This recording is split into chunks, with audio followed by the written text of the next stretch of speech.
ยินดีต้อนรับเข้าสู่สถานที่ท่องเที่ยวถ้ำโนนและถ้ำนางฟ้าเปิดให้บริการเป็นปกติแล้วมาพร้อมโปรโมชั่นแบบพิเศษมีกิจกรรมหลากหลายอย่างให้ท่านเล่น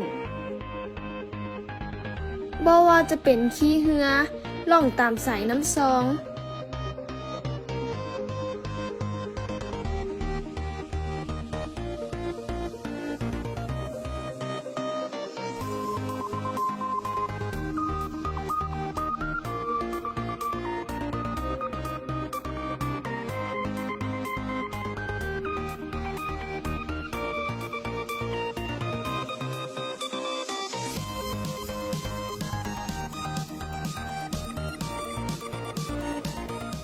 กิจกรรมขี่สลิงมี 13 จุดรวมทั้งหมด 1,450 เมตรขี่อ้อมมาลงบนเกามีระบบความปลอดภัยที่ได้มาตรฐาน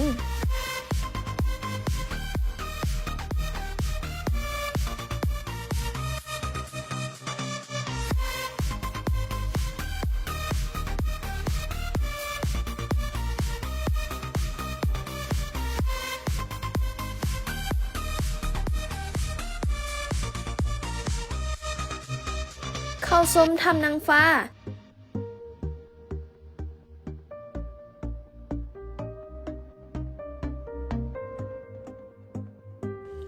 ทางเข้าสะดวกมีดอกไฟตามทาง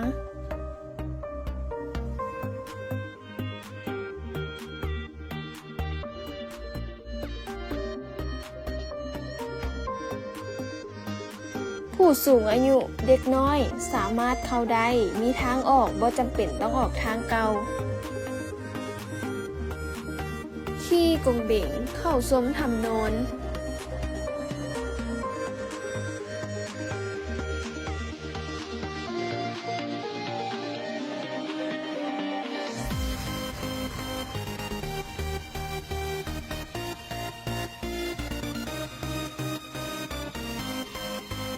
มีจุดชมวิวจะเห็นทิวทัศน์ทั่วเมืองวังเวียง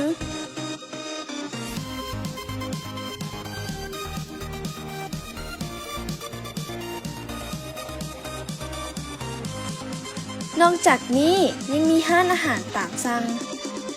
บรรยากาศซิวๆแคมป์น้ำซองพร้อมรับจัดงานเลี้ยงงานสังสรรค์ต่างๆทางเข้าสะดวกสบาย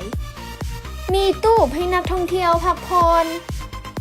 พร้อมให้บริการตั้งแต่ 8 โมงเช้าหา5 โมงแลงมีเดินจอดรถกว้างขวางมีห้องน้ำสะอาดได้มาตรฐาน